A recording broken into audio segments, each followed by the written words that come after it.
मौला वधायो थी मिठा कर मिस्कीनन सा प्यार एडा न दे आज़ार गरीब हिन गबोल खे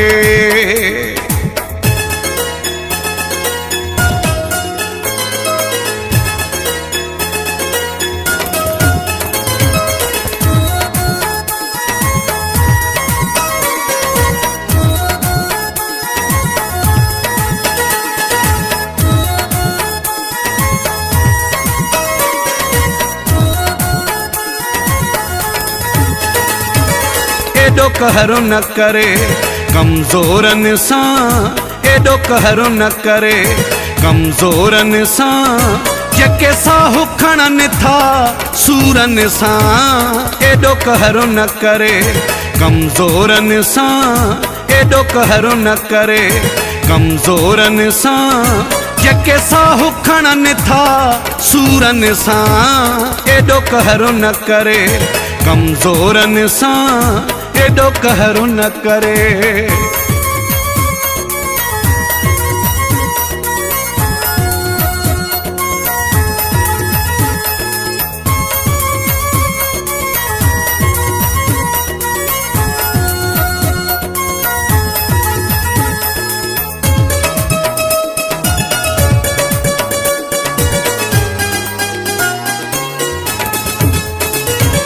जेके प्यार जे लए पिरे शानो रहने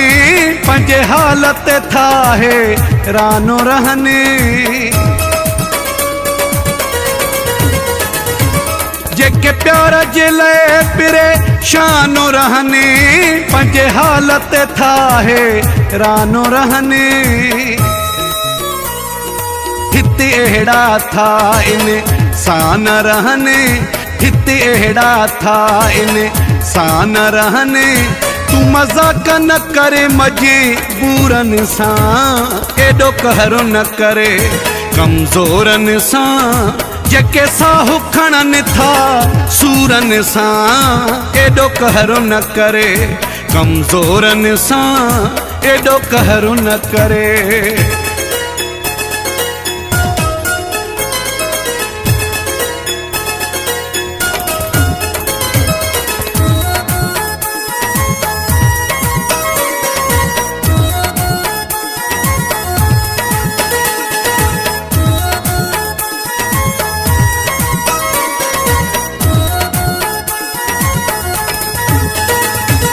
करे नजर मिठा मिस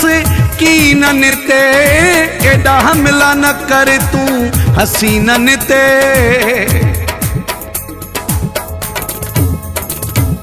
करे नजर मिठा मिस की न निते एडा हमला न कर तू हसीनन ते हथ जे के हणन था सीनन ते हथ जे के हणन था सीनन ते अथी उजड़ल इश्क आशूरन सा एडो कहरो न करे कमजोरन सा जके साहु खणन था सूरन सा एडो कहरो न करे कमजोरन सा एडो कहरो न करे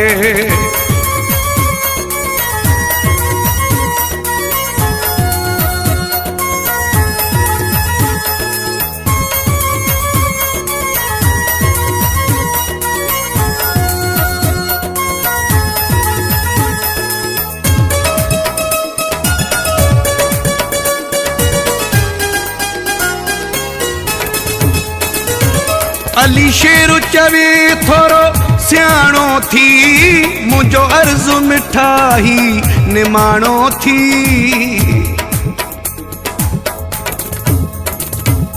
अली शेरू चवे थोरो सियाणो थी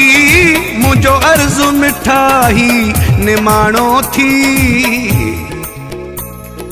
ही गबोल गरीब उठाणो थी ही गबोल गरीब